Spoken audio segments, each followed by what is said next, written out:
Welcome back to my class, The Psychology of FinTech. Today I'd like to start our discussion by talking about our story when we met the legendary Jim Rogers. He's a very famous, world-famous legendary investor, and he made a fortune by working together with George Soros of Quantum Fund, a hedge fund, right?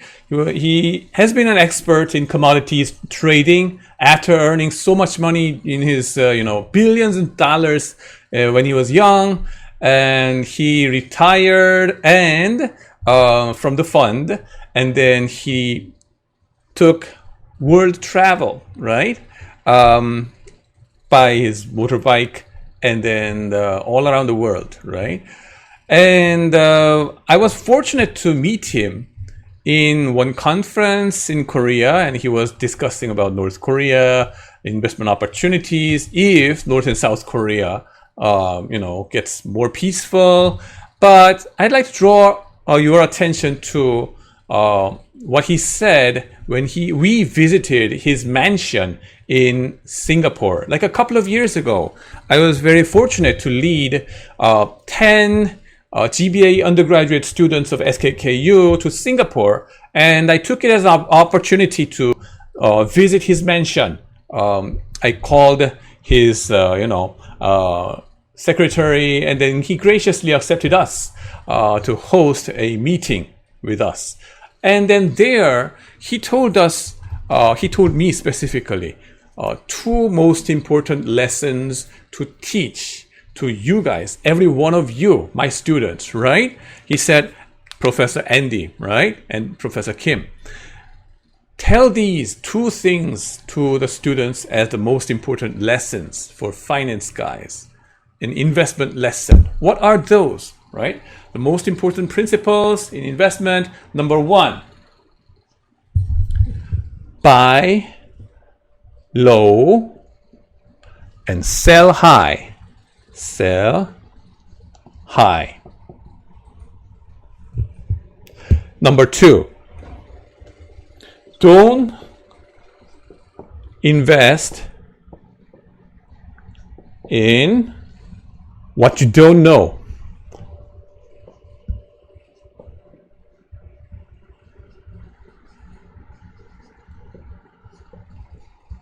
All right. Again, number one, buy low and sell high. Number two, don't invest in what you don't know. Okay? So I'm telling you right away in our second class. So as long as you remember all these 2 points and realize it in your investment life, you don't need to take my class from now on. The key message is already delivered. All right?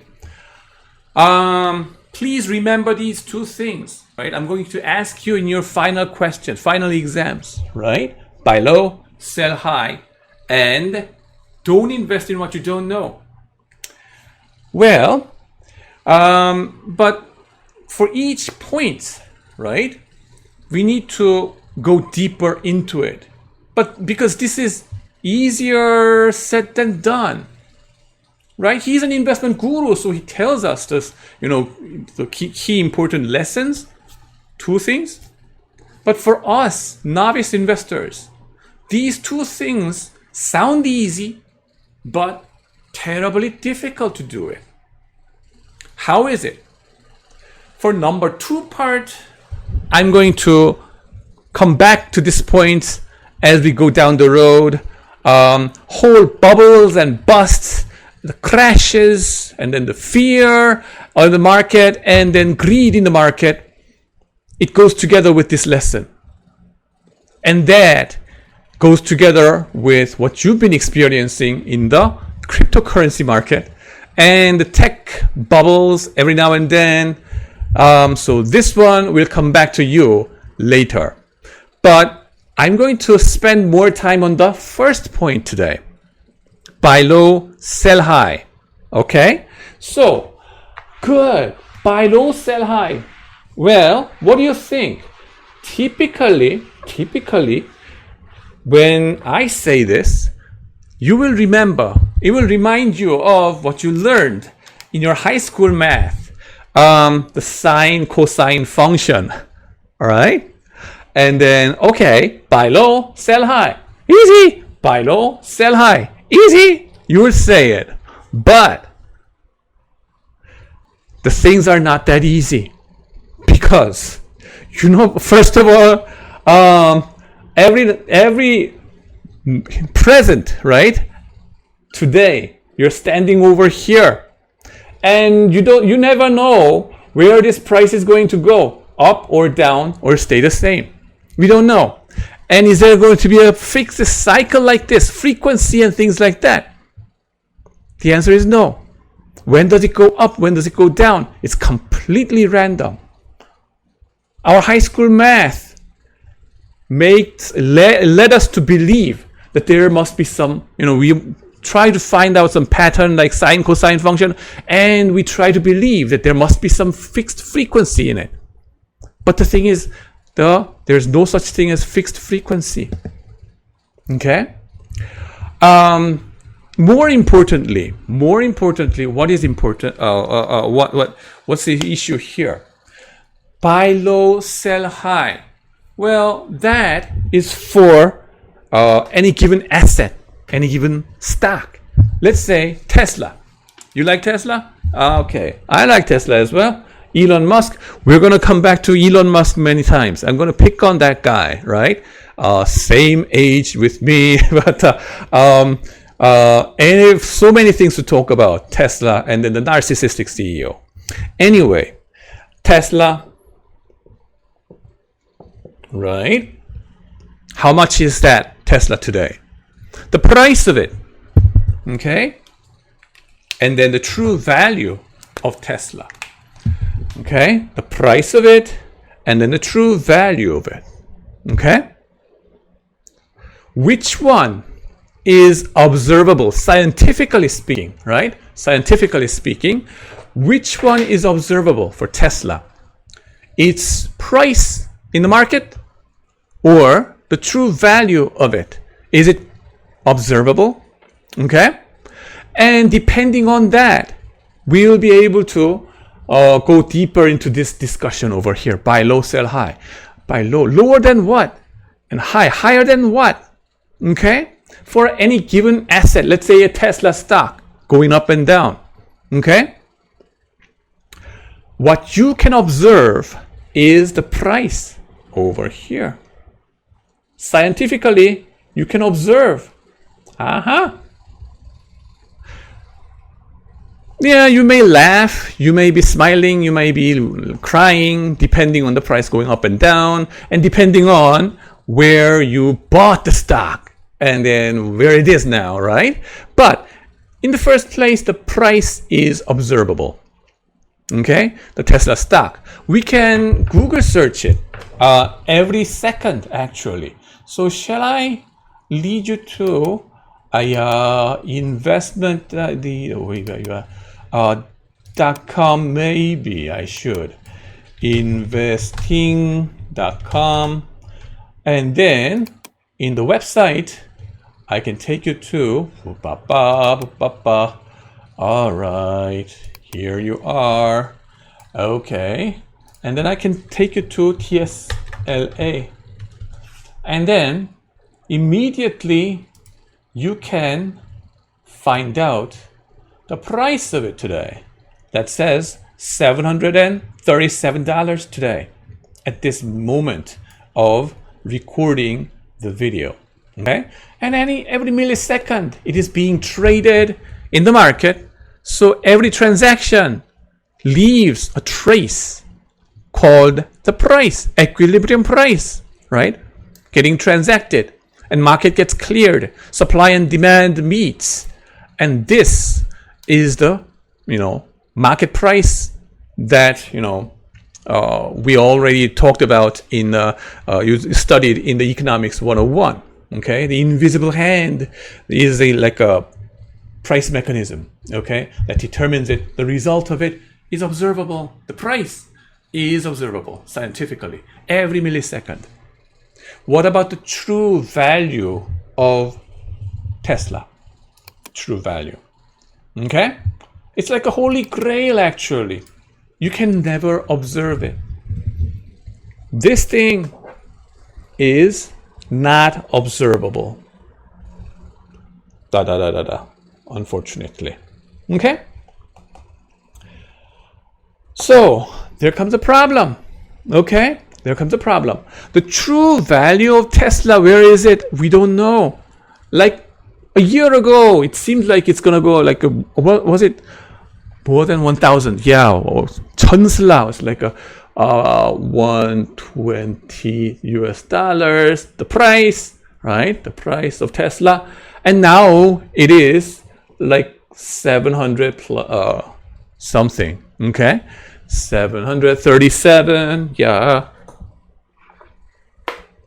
37. Where is it going to go? We don't know. What the heck, right? That's where we are. And the true value of Tesla, where is it? We don't know.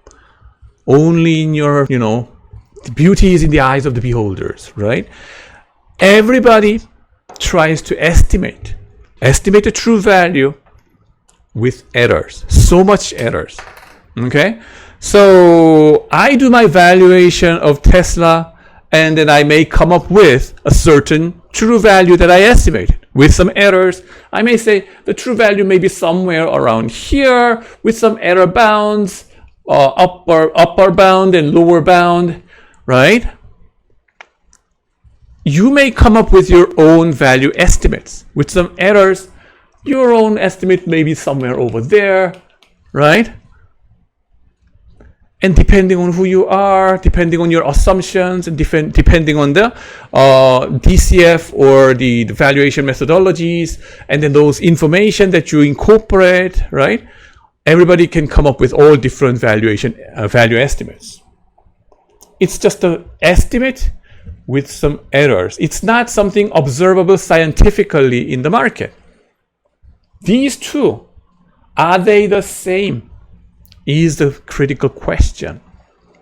And the thing is, Jim Rogers' message, buy low, sell high. When, can we say it is low? That means the price observed is lower than the true value that you estimate. Okay? But how sure are you? Okay? Is a big question. Sell high. When do we determine, when can we be sure that it is high enough? Higher than the true value. Okay, the price is higher than the true value.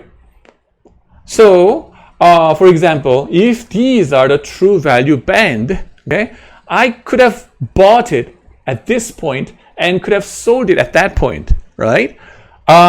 Likewise, it could have gone like buy low, sell high, buy low, sell high. If you have solid methodology of valuation, okay, you need to understand the company very well, first of all, and then the assets that you want to buy and sell very thoroughly, okay, to be able to do buy low and sell high, because the value estimate is always with terrible errors. Nobody knows where the true value is, okay. But whether this value is equal to the true value being equal to price or not, is a critical question for all the economists in the world. On average, throughout thousands of stocks, and then in the long run, throughout thousands of stocks in the market, and then in the long run, on average, are these prices equal to true value? And that the true value reflecting all the necessary information about the company, about the stock. Okay? By the way, how do we come up with this value estimate? Typically, we say, well, this should be value today, price today, 0, right? Should be equal to what? Cash flow in the future, maybe next year, and then R minus G. The growth rate of cash flow. It's DCF, discounted cash flow method that you learned in Finance 101. And then if you assume the growth rate of cash flow is small enough, smaller than your discount rate of this cash flow, is a stable growth rate, right? Then you can simplify your valuation formula in this manner. Of course, there could be other more complicated formulas for this valuation, DCF, but I'm skipping that for the sake of simplicity in our discussion. Now, looking at these, right? Looking at this formula for value, okay? What do we have? We have largely two components of our fundamental value analysis, valuation. What are those two channels, two components of this value? We say cash flow, the first, and the risk in the name of discount rate. What about this growth rate? Well, that's again about the cash flow anyway. So cash flow has, can summarize these things, and then risk is another thing. Cash flow is something you want more, whereas risk is something that you avoid, because we are all risk averse. Okay, risk return trade-off, more risky than higher discount rate that you assume for this one. Okay, so that you get more discounting and then value will be lower, whereas cash flow, if it is higher, then the value estimate will be higher. So these two have tensions, right? And these two drives the value, and then these are what we call fundamentals, right? Fundamental analysis, economic components, economic fundamentals of the value. Okay, neoclassical economics strictly narrows down to these two, cash flow and risk, tells everything about value. And they believe that the price is equal to true value, because the price is always reflecting the information about this cash flow and the risk. Okay, you read all the newspapers in Wall Street about Tesla. Okay, let's say sometimes the news is going to be about Tesla car sales, how many units they sold, and sometimes they're going to talk about the riskiness of this electric car business, right? Everything boils down to these two. Of course, I know the Elon Musk doing some crazy things. That has nothing to do with these two. That's something called idiosyncratic risk. It's not going to be priced, right? Usually in our standard neoclassical model. Okay, what matters in the value should be the economic fundamentals about cash flow and risk. Cash flow and risk, two components only. We are living in a very simple world. Okay, if you believe finance guys are so much complicated guys, no. That's human resource guys, HR guys, or marketing guys, strategy guys. They live in very complicated world. In finance, we live in extremely simple world. Everything boils down to cash flow or risk. If you try to say anything to any bankers and then equity analysts, right, talking about these and those fancy things and blah, blah, blah, and try to bullshit around, they will say directly to you, so what's the cash flow story? What's the risk story that you're talking about? Don't try to bullshit around me. Okay? They summarize everything to these two, cash flow and risk. Okay? Tension. Now, more important thing is, in our discussion of psychology of FinTech, okay, is the market efficient in the sense that the price is always reflecting the information about the cash flow and risk correctly, so that the true value is already priced in the market on average, in the long run or short run, okay, in the either long run or short run, okay. And the thing is, neoclassical finance guys, right, like Eugene Fama and the guys from the Chicago, Minnesota, Carnegie Mellon School of Thoughts, they strongly claim, almost religiously believe, that the market is efficient on average. But behavioral finance guys take a different view about it. And that is a big fighting point. We're going to quarrel like crazy, and that's fun actually, okay? The thing is, if the price is already reflecting the true value, then can we ever buy low and sell high? Think about it again. If the price is always equal to the true value, can we ever buy low and sell high to make our money? And the answer is no, they are all the same. Nothing is low, nothing is higher than their true value in the first place. So no chance for us to make money, unfortunately. So Jim Rogers, is he a believer of market efficiency? And the answer is no. Okay? No. Warren Buffett, value investors, they say. Warren Buffett is such a guru in economics. Is he a believer of market efficiency? The answer is no. At least for the certain form of efficiency that we're going to talk about in the next video, he doesn't believe it. Okay? Value investing, what is that about? Exactly like this. You must have your own value estimate, and then you buy it when the price is lower than your true value estimate, significantly enough, and you sell it when, it gets higher than the value estimate, right? So that's a clear distinction you want to make, okay? Now, the forms of efficient market hypothesis. Weak form, semi-strong form, strong form market efficiency. We're going to talk about it more in the next video. So wait for that. Thanks for watching.